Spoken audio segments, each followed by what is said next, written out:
The next question.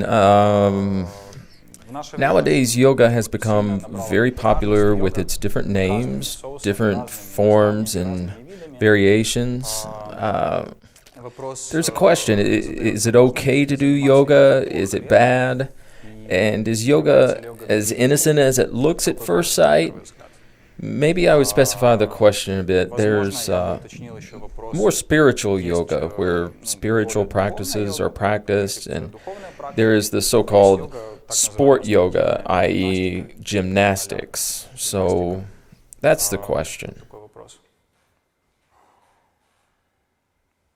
Well, we do know that there are many kinds of yoga, and in fact, whoever starts doing yoga begins a progression. A person doesn't want to stop at some primary level. It's not interesting for him, is it? Actually, everything there is designed in such a way for a person to go from some basic level of hatha yoga up to higher, and then higher level, and get into Raja yoga or something like that.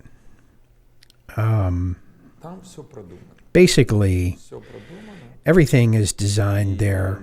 Everything is thought through, and the breathing exercises, especially the breathing exercises, have a spiritual characteristic, I would say, for example.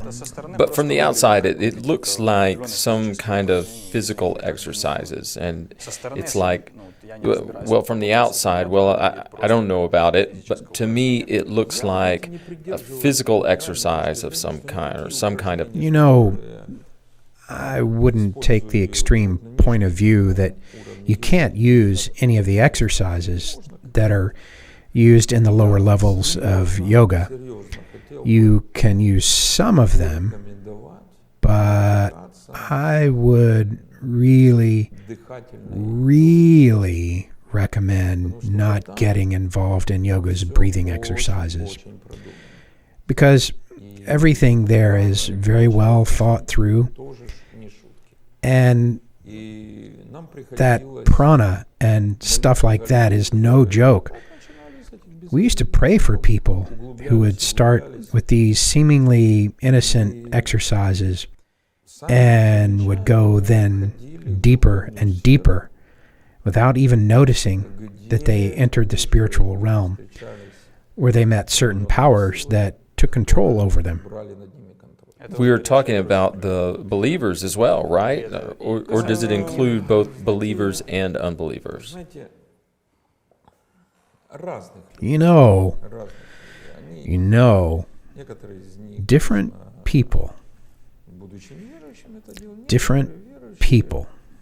some of them, of course, did that because they were unbelievers, while others, being believers who, wanted a special development, sort of.